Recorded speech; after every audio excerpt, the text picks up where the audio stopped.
B.Com भाग फर्स्टमधील सर्व विद्यार्थी मित्रमैत्रिणींनो, मी प्राध्यापिका सौ कांबळे MB रयत शिक्षण संस्थेच्या HGM कॉलेज कराडमधून आपणासाठी सब्जेक्ट बिझनेस मॅनेजमेंट या विषयावरती आपल्याशी चर्चा करू इच्छिते. बिझनेस मॅनेजमेंट सब्जेक्ट जो आहे तो B.Com फर्स्टसाठी आहे आणि त्याच्यामधलं युनिट फर्स्ट जे आहे ते व्यवसाय व्यवस्थापन. आता या लेक्चरमध्ये आपण व्यवसाय व्यवस्थापनावरती बोलणार आहोत. ॲक्च्युली व्यवस्थापन पाहण्यापूर्वी व्यवसायाचं व्यवस्थापन करण्यासाठी आपण अभ्यास करतो आहोत आणि त्या अनुषंगानं प्रथमतः आपण व्यवसाय ही संकल्पना समजून घेण्याचा प्रयत्न करू. व्यवसाय ज्याला इंग्लिशमध्ये बिझनेस असं म्हटलं जातं. बिझनेस यामध्ये जर आपण बघितलं तर विशिष्ट कार्यामध्ये मग्न असणं, कार्यमग्न असणं किंवा काहीतरी करण्यामध्ये, काही ना काहीतरी करण्यामध्ये सतत मग्न असणं असा त्याचा अर्थ आहे. साधारणपणे जर तुम्ही बघितलं तर व्यवसाय ही संकल्पना जी आहे ती अर्थशास्त्रानुसार एक सामान्य क्रिया म्हणून ओळखली जाते. या आर्थिक क्रियेचा मानवी जीवनाशी अत्यंत जवळचा संबंध येतो. यामध्ये या आर्थिक क्रियामध्ये जर तुम्ही बघितलं तर सामान्य व्यवहार, साधारणपणे जर तुम्ही बघितलं अल्फ्रेड मार्शलच्या मते व्यवसाय ही एक आर्थिक क्रिया म्हणून ओळखली जाते आणि या आर्थिक क्रियेमध्ये ज्याला आपण ऑर्डिनरी बिझनेस असं म्हटलं जातं की ज्याच्यामध्ये वस्तू सेवांचं उत्पादन करणं आणि त्याचं विनिमय घडवून आणणं किंवा विक्री करणं या अर्थाने ही संकल्पना वापरली जाते. साधारणपणे बघा, अर्थशास्त्रानुसार व्यवसाय ही एक आर्थिक क्रिया आहे. आर्थिक क्रियेमध्ये जर बघितलं तर वस्तू सेवांचं उत्पादन करणं आणि त्याचा विनिमय घडवून आणणं या दोन क्रिया विचारात घेतल्या जातात. मनुष्याच्या गरजा असंख्य आहेत आणि त्या गरजा भागवण्यासाठी मनुष्य सतत काही ना काहीतरी करत असतो. त्यालाच ह्युमन ॲक्युपेशन असं म्हटलं जातं. आता यामध्ये या मानवी कामधंद्याच्या साधारणपणे पुन्हा 3 प्रकार पडतात की ज्याच्यामध्ये आपण नोकरी करतो, व्यवसाय करतो, पेशा करतो आणि व्यवसाय करतो. आता यामध्ये जर बघितलं तर नोकरीचा अर्थ काय? मनुष्य उदरनिर्वाहासाठी, पोट भरण्यासाठी जेव्हा नोकरी करतो तेव्हा मालक सांगेल त्याप्रमाणे आणि नोकरीच्या करार आणि अटी शर्तीप्रमाणे मालक सांगेल त्याप्रमाणे तो काम करत असतो. पेशामध्ये साधारणपणे आपल्याकडील सेवा फीच्या मोबदल्यामध्ये इतरांना देण्याचा तो प्रयत्न करत असतो.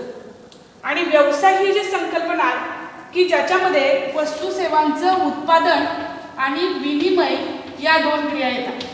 आता यामध्ये जर बघितलं तर उत्पादन जे आहे त्याला आपण बघा की पुन्हा आपण व्यवसायाच्या जर व्याप्तीकडे जर वळलो तर जी साधारणपणे व्यवसायाची व्याप्ती तुम्हाला बघायला मिळेल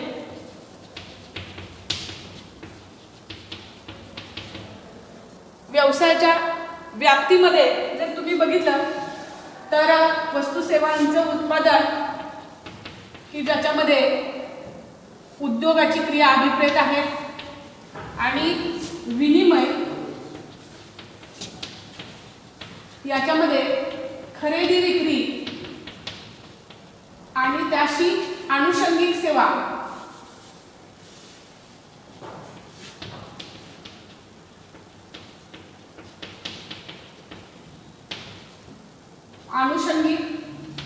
अनुषंगिक सेवांचा समावेश होतो. आता उदाहरणार्थ जर आपण बघितलं तर उत्पादनामध्ये क्रिया अभिप्रेत आहे की ज्यामध्ये एकापेक्षा अनेक वस्तू सेवांचं उत्पादन आपल्याकडे होताना आपण बघतो की ज्यामध्ये जर तुम्ही बघितलं तर प्राथमिक उद्योग, त्यानंतर उत्पत्ती उद्योग, त्यानंतर उत्खनन, त्यानंतर निर्माण उद्योग या उद्योगांचा समावेश होतो. आता या अनुषंगाने जर बघितलं तर प्राथमिक उद्योगामध्ये काय होतं की उत्पादन किंवा निर्माण उद्योगासाठी आवश्यक असणारा रॉ मटेरियल, ज्याला प्राथमिक जो रॉ मटेरियलचा भाग आहे, कच्चा माल निर्माण करणं अभिप्रेत आहे. आता उदाहरणार्थ भारतामध्ये जर बघितलं तर कृषी उद्योगावर आधारितच मोठ्या प्रमाणावर उद्योजक किंवा उद्योजकता ही डेव्हलप झालेली आहे. भारतीय अर्थव्यवस्था कृषीप्रधान आहे आणि याच्यामध्ये उदाहरणार्थ कापूस उत्पादन, साखर उत्पादन किंवा जे शेतीमधून जी घेतली जातात उत्पादनं सर्व प्रकारची ती याच्यामध्ये उपलब्ध होतात. उत्पत्ती उद्योगामध्ये सजीवांची निर्मिती केली जाते की ज्याच्यामध्ये आपल्याला पशुपालनासारखा किंवा नर्सरीसारख्या उद्योगाचा समावेश होताना आपल्याला बघायला मिळेल. त्यानंतर उत्खनन हा एक महत्त्वाचा उद्योग येतो की ज्याच्यामध्ये जमिनीच्या पोटातून भूगर्भामधून अनेक खनिज द्रव्य शोधली जातात. साधारणपणे ही कच्च्या स्वरूपामध्ये असतात. त्याच्या शुद्धीकरणाचं काम यामधून केलं जातं. म्हणजे खनिज उद्योगाचा समावेश की ज्याच्यामध्ये जमिनीच्या भूगर्भामधून वस्तूची उत्पादनं घेण्याचा प्रयत्न केला जातो.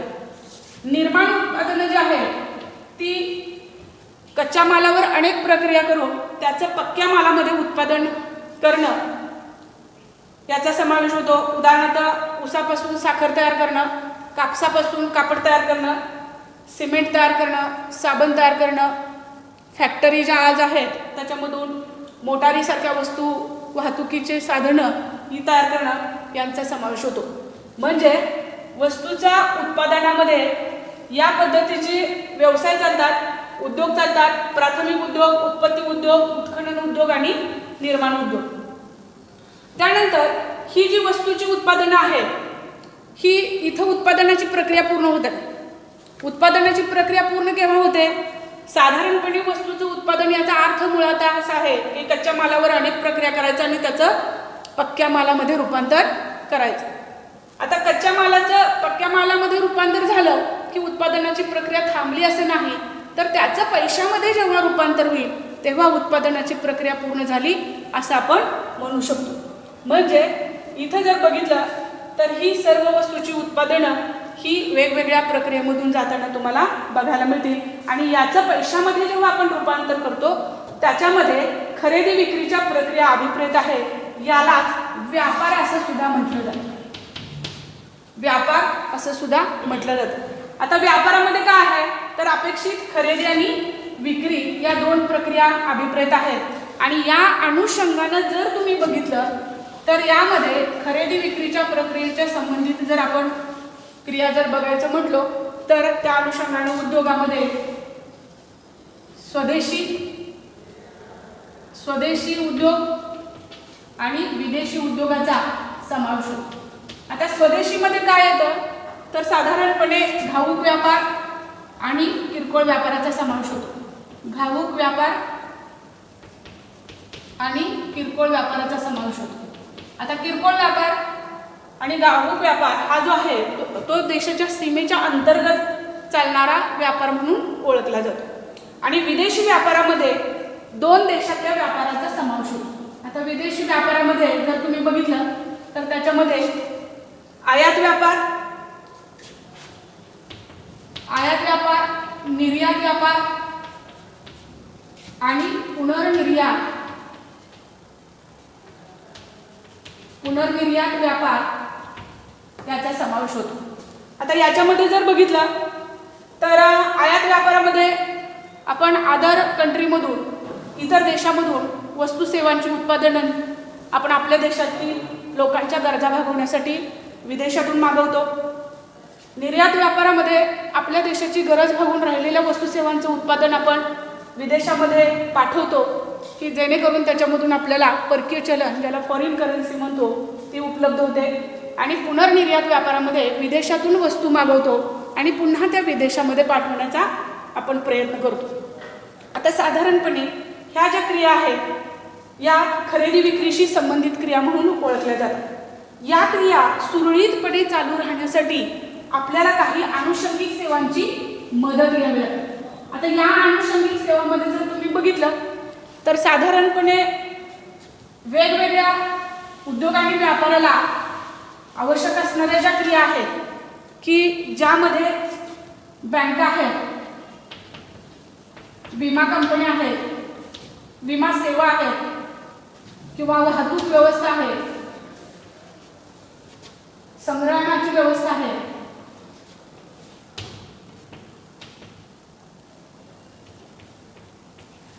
आणि आनुषंगिक सेवा. आनुषंगिक सेवा. आता इथं जर बघितलं तुम्ही तर बँका ह्या उद्योग आणि व्यवसायाला अर्थसहाय्य करण्याचं काम करतात. विमा कंपन्यांचा जर कार्याचा भाग बघितला तर एकाच प्रकारच्या धोक्याची शक्यता असणाऱ्या अनेक लोकांकडून विमा हप्त्यापोटी निधी जमा करून त्यातून ज्याचं प्रत्यक्ष नुकसान झालेलं आहे ते नुकसान भरून देण्याचा प्रयत्न केला जातो. आणि आज उद्योग व्यवसायाचा व्याप वाढलेला आहे, स्वरूप वाढलेलं आहे, त्याच्यामध्ये धोके वाढलेले आहेत आणि यामुळे जे काही उद्योजकांचं नुकसान होतं ते नुकसान भरून देण्याचा प्रयत्न इथं केला जातो. साधारणपणे वाहतूक ही देशाच्या आर्थिक प्रगतीची रक्तवाहिनी म्हणून ओळखलं जातं. साधारणपणे वाहतूक यामध्ये एका ठिकाणाहून दुसऱ्या ठिकाणी वस्तू किंवा सेवा पोहोचवण्याचं काम केलं जातं आणि त्यामुळे उद्योग आणि व्यापार क्रिया चांगल्या पद्धतीनं सुरळीतपणे चालू राहण्यासाठी मदत होते.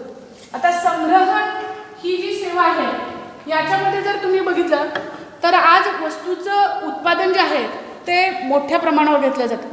म्हणजे ज्याला आपण मास प्रोडक्शन म्हणतो ते मास प्रोडक्शन इथं घेतलं जातं आणि याच्यामध्ये मोठ्या प्रमाणावर वस्तूचं उत्पादन जे घेतलेलं आहे त्याचं पैशामध्ये रूपांतर करत असताना ते लगेचच होईल असं नाही. म्हणजे ग्राहकांच्या गरजानुसार किंवा ग्राहकांच्या मागणीनुसार ते आपल्याला प्रोव्हाइड करावे लागणार आहेत आणि जोपर्यंत वस्तू उत्पादनाला मागणी येत नाही तोपर्यंत ती स्टोअर करून ठेवणं, संग्रहित करून ठेवणं हे तिथं अभिप्रेत आहे. साधारणपणे आज उद्योजकांच्याकडे आणि व्यापाऱ्यांच्याकडे चांगल्या पद्धतीच्या संग्रहण सेवा उपलब्ध असतीलच असं नाही आहे आणि वस्तूचं उत्पादनाला चांगली जर किंमत मिळायची असेल तर त्याचा दर्जा हा चांगला असावा लागतो आणि हा दर्जा सुरक्षित ठेवण्यासाठी आज संग्रहणाची व्यवस्था सुद्धा तितकीच सुरक्षित असणं अत्यंत अभिप्रेत आहे. चांगल्या पद्धतीचे असणं आवश्यक आहे आणि ती पोहोचवण्याचं काम या संग्रहण व्यवस्थेमधून, संग्रहण व्यवस्था सेवामधून केलं जातं. आता साधारणपणे बघा, बँका आहेत, विमा आहे, वाहतूक आहे, संग्रहण आहे, त्याचबरोबर वस्तू सेवांचं उत्पादन आहे, विक्री आहे. या क्रिया घडवून आणत असताना बऱ्याचशाच अडचणी किंवा बऱ्याचशाच समस्या निर्माण होण्याची शक्यता असते आणि ह्या सगळ्या समस्या व्यक्तीला किंवा उद्योजकाला माहीत असतीलच असं नाही आणि त्या जे लोक तज्ज्ञ आहेत अशा तज्ज्ञांच्याकडून जर मिळाला तर त्यांचं कार्य, उद्योजकांचं, व्यावसायिकांचं, व्यापाऱ्यांचं कार्य सुरळीतपणे चालू राहण्यासाठी मदत होईल. विशेषतः देशी व्यापारामध्ये किंवा स्वदेशी व्यापारामध्ये घाऊक व्यापार येतो, किरकोळ व्यापार येतो, यांना फारशा समस्या येत नाहीत. परंतु जेव्हा दोन देशामध्ये व्यापार चालतो, आयात व्यापार, निर्यात व्यापार, याच्यामध्ये जर बघितला तर व्यापारी करार करणं किंवा जकातीसारखे व्यवहार पूर्ण करणं किंवा व्यवसायाला परवानगी मिळवणं, दोन देशातील राजकीय संबंध, राजकीय करार, ह्या सगळ्या गोष्टींचा तिथं विचार करावा लागतो आणि याबद्दल उद्योजकांना आणि व्यापाऱ्यांना चांगली माहिती असते असं नाही आणि ते मिळवून देण्याचं काम त्या आनुषंगिक सेवांमधून केलं जातं. काही मार्केटमध्ये ते तज्ज्ञ त्या अनुषंगाने लोक उपलब्ध असतील त्याच्याकडून सेवा देण्याचं काम किंवा त्यांना सेवा प्रोव्हाइड करण्याचं काम या अनुषंगिक सेवामधून केलं जातं। म्हणजे आज जर बघितलं तर व्यवसायाच्या व्याप्तीमध्ये काय येतं, तर वस्तूचं उत्पादन करणं किंवा ज्यामध्ये उद्योगामधून विविध वस्तू सेवांची उत्पादनं घेणं, विनिमयामध्ये आता उदाहरणार्थ उत्पादनाला उद्योग म्हटलं जातं किंवा इंडस्ट्री म्हटलं जातं, विनिमयाला साधारणपणे कॉमर्सच्या भाषेमध्ये कॉमर्स आपण म्हणू, की याच्यामध्ये वस्तूच्या खरेदी विक्रीचे व्यवहार की जे आपण व्यापार म्हणून ओळखतो आणि व्यापाराला अनुषंगिक सेवा प्रोव्हाइड करण्याचं काम ज्याला ट्रेड्स असं म्हटलं जातं, त्याचा समावेश होतो की ज्याच्यामध्ये बँका, विमा कंपन्या, वाहतूक, संग्रहण आणि अनुषंगिक सेवा अशा सेवांचा इथं समावेश होताना तुम्हाला बघायला मिळेल। आज आपण व्यवसाय व्यवस्थापन बघत आहोत, म्हणजे मुळात व्यवस्थापन ही संकल्पना पाहण्यापूर्वी व्यवसायाचा अर्थ आणि व्याख्या किंवा त्याची वैशिष्ट्ये आपल्याला आधी समजणं गरजेचं असतं। आणि त्या अनुषंगानं आता जर आपल्याला लक्षात आलं तर व्यवसाय म्हणजे काय, तर व्यवसायाचा अर्थ ही साधारणपणे उदरनिर्वाहासाठी, पोट भरण्यासाठी आपण जे काही करत असतो त्याला आपण आर्थिक क्रिया म्हणतो। व्यवसाय ही एक आर्थिक क्रिया आहे, मानवी जीवनाशी तिचा अत्यंत जवळचा संबंध आहे। उदरनिर्वाह करण्यासाठी, पोट भरण्यासाठी मनुष्य सतत काही ना काही तर करतो, त्यापैकी व्यवसाय ही एक क्रिया आहे। व्यवसाय ही आर्थिक क्रिया म्हणून ओळखली जाते। आता आर्थिक क्रियेचा अर्थही आपल्याला इथं लक्षात येणं गरजेचं आहे की ज्याच्यामध्ये वस्तू आणि सेवांचं उत्पादन करत असताना त्याच्यामधून पैसा मिळणं हा महत्त्वाचा भाग आहे। म्हणजे कोणताही व्यावसायिक, कोणताही उद्योजक व्यवसाय करत असताना त्याच्या पाठीमागं उद्देश राहतो आणि तो उद्देश टू अर्न मॅक्झिमम प्रॉफिट, म्हणजे जास्तीत जास्त नफा मिळवणं हा त्या पाठीमागं उद्देश असताना तुम्हाला बघायला मिळेल।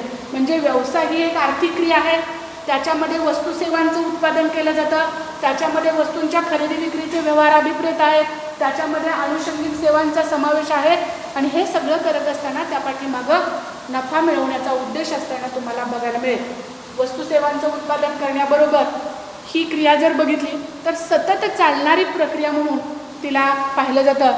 वस्तू सेवांचं उत्पादन सामान्य उपभोक्त्याच्या ज्या काही गरजा आहेत त्या अनुषंगानं सतत उत्पादित वस्तूंची उत्पादनं करून त्या भागवणं हे त्याच्यामध्ये अभिप्रेत आहे। ग्राहकांच्या गरजांचं समाधान करणं त्याच्यामध्ये अभिप्रेत आहे। त्याचबरोबर इथं व्यवसाय हा एक मानवी कामधंदा म्हणूनही ओळखला जातो। त्या अनुषंगानं आपण व्यवसाय ही संकल्पना आणि त्याची व्याप्ती बघितलेली आहे। आता साधारणपणे या ज्या व्यवसाय क्रिया आहेत या चांगल्या पद्धतीनं जर चालायचं असेल तर त्याचं आपल्याला व्यवस्थापन करावं लागणार आहे।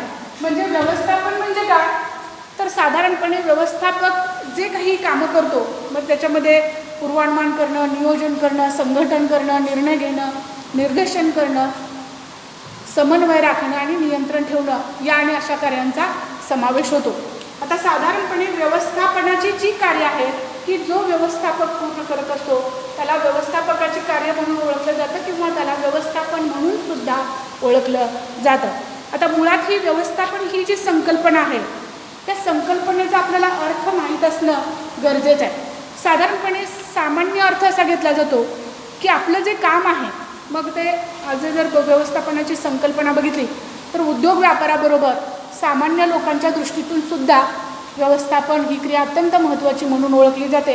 आपण दररोजचं दैनंदिन जीवन जगत असताना सुद्धा व्यवस्थापनाच्या काही कार्यांचा, व्यवस्थापनाच्या काही तंत्रांचा, व्यवस्थापनाच्या काही नियमांचा पण प्रत्यक्ष अप्रत्यक्ष विचार आणि वापर करत असताना आपल्याला बघायला मिळेल।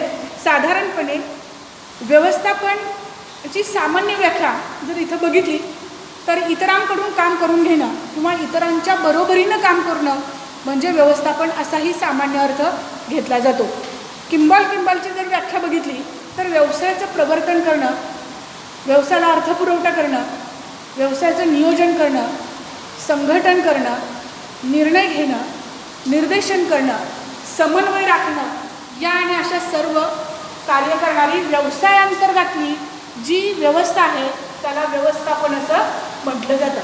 आता व्यवस्थापन ही जी क्रिया जर बघितली तर ही जी संकल्पना आहे ती मानवी संस्कृती इतकी प्राचीन समजली जाते। म्हणजे व्यवस्थापन हा शब्द आज जरी आपण पाहत असलो तरी ही संकल्पना मानवी संस्कृती इतकी प्राचीन समजली जाते. म्हणजे जर तुम्ही बघितलं तर साधारणपणे मनुष्याच्या उत्क्रांतीच्या प्रत्येक टप्प्यामध्ये व्यवस्थापन संकल्पनेचा विचार केला गेल्याचा आपल्याला काही पुरावे आणि दाखले आजही पाहावयास मिळतात. उदाहरणार्थ मनुष्य इतर प्राण्याप्रमाणे जेव्हा शिकारी अवस्थेमध्ये जंगलामध्ये फिरत होता, स्वजबाबदारीवरती अन्न मिळवणं, स्वतःचं संरक्षण करणं, ही साधारणपणे शिकारी अवस्था म्हणून तुम्हाला पाहता येईल. यामध्ये शिकार करत असताना त्यानं व्यवस्थापनाच्या काही तंत्राचा वापर केल्याचे पुराव्याने दाखले मिळतात. उदाहरणार्थ प्राण्याच्या पळण्याचा वेग, त्याच्यामधलं आणि मानवामधलं अंतर, हातातल्या हत्यारानं प्राण्याचा घेण्यात येणारा वेग, यामध्ये व्यवस्थापनाच्या काही तंत्राचा म्हणजे शिकारी अवस्थेमध्ये नियोजन आणि नियंत्रण या तंत्राचा त्यानं विचार केल्याचे काही पुराव्याने दाखले तुम्हाला आजही पाहायला मिळतात.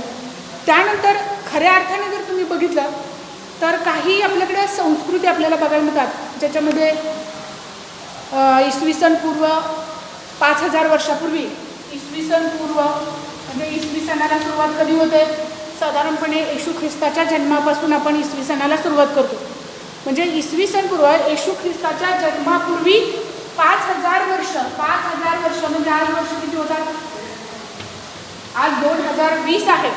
त्या 5000 मध्ये 2020 मिळवलं तर 7020 वर्षाचा कालावधी आपल्याला मोजेल. म्हणजे येशू ख्रिस्ताच्या जन्मापासूनचा जर काल बघितला तर त्याच्या आधीपासून व्यवस्थापनाच्या काही तत्वांचा आणि तंत्राचा मानवानं वापर केल्याचे पुरावे आणि दाखले तुम्हाला बघायला मिळतील.